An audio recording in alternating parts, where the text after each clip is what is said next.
Do'stlar, tuzumsizlar, hozir menga lichkaga juda ham ko'pchilik yozishyapti.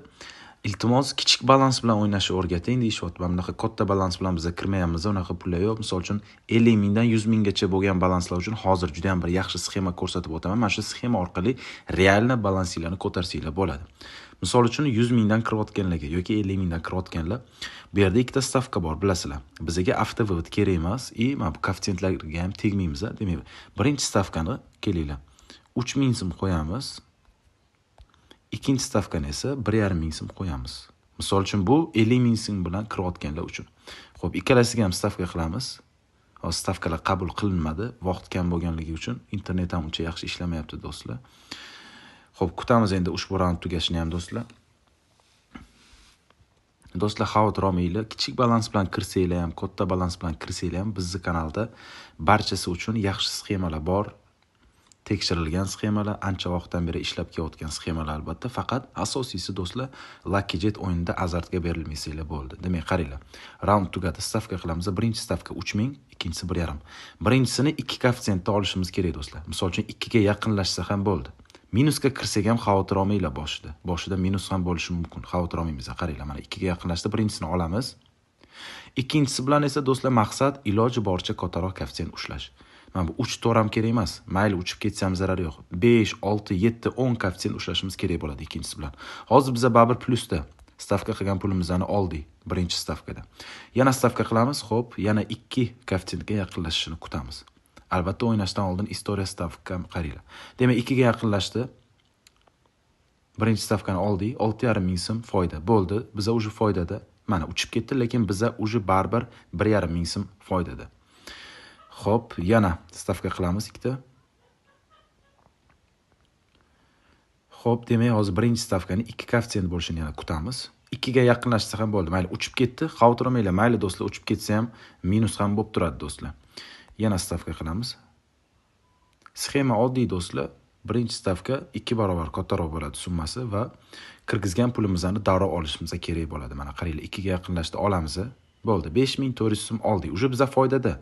Hozir uchib ketsa ham mayli. Mana uchib ketyapti, mayli do'stlar. Baribir katta koeffitsiyent ushlaymiz do'stlar. Xavotir olmanglar. Baribir ushbu o'yin kuniga juda ham ko'p katta koeffitsiyentlarni beradi. Bizga juda uncha katta koeffitsiyent ham kerak emas. 10 koeffitsiyentga yaqinlashsa ham bo'ladi. Mana qaranglar. Mana bunaqa koeffitsiyent 2-3 marta takrorlanganda o'yindan chiqib ketinglar do'stlar.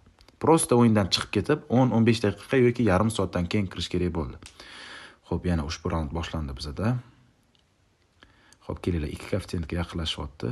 Olamiz birinchisini. Bo'ldi, biza uje foydada. Mana uchib ketdi, biza baribir 1,5 ming so'm foydada. Do'stlar, kichik balans bilan balansni ko'tarish qiyin bo'ladi. Endi iloji yo'q, kutasizlar, sabrli bo'lasizlar. O'sha uchun iloji boricha do'stlar 200 ming, 300 ming so'm bilan kirganinglar albatta yaxshiroq bo'ladi, balans ko'tarish osonroq bo'ladi. Xo'p, 2 koeffitsiyentga yaqinlashdi, birinchisini olamiz, ikkinchisini yana kutamiz. Biza uje foydada, 1,5 ming so'm zarari yo'q. Kelinglar, хотя бы 7 koeffitsiyent ushlashga harakat qilamiz. 7 koeffitsiyent ushlasak, adashmasam 20 ming so'm plusda bo'lamiz. Xo'p, 7 koeffitsiyentga yaqinlashdi. Kelinglar, sal kutamiz, mayli. Mana uchib ketdi, ko'rdinglarmi? Hozir 7 koeffitsiyentda olganimizda biza uje yaxshi foydada bo'lardik. O'sha uchun hozirgi kabi azartga berilmanglar. Xo'p, mayli, biza baribir foydada. Yana ikkita stavka qilamiz. Demak, sxemani sizlar tushundinglar degan umiddaman. Oddiy sxema do'stlar, boshida minus bo'lishi mumkin. Xavotir olmanglar, baribir plusga chiqasizlar. Demak, mana 2 koeffitsiyent bo'ldi, olishga ulgurdik. Ko'rdinglarmi? Biza olishga ulgurdik yutuqni. Baribir biza foydada, yana 1,5 ming so'm foyda.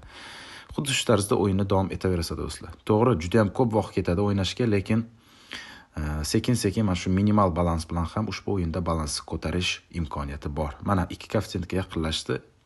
Olsak bo'lardi, mayli, zarari yo'q do'stlar.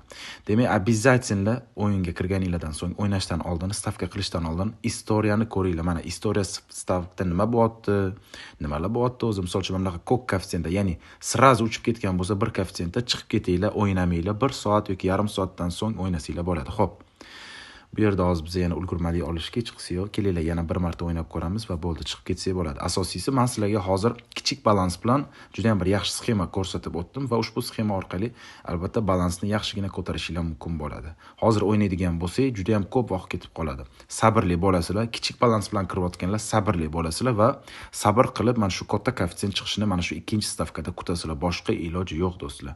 Katta summa bilan kirayotganlarda shans ko'proq albatta. Katta summa bilan kiryapsizmi, risk ko'proq va ko'proq pul ishlashingiz ham mumkin bo'ladi. Mana hozir yana oldik 5300, biza yana 1,5 ming so'm foydada. Demak, shu tarzda sekin-sekin balansinglarni ko'tarsanglar bo'ladi.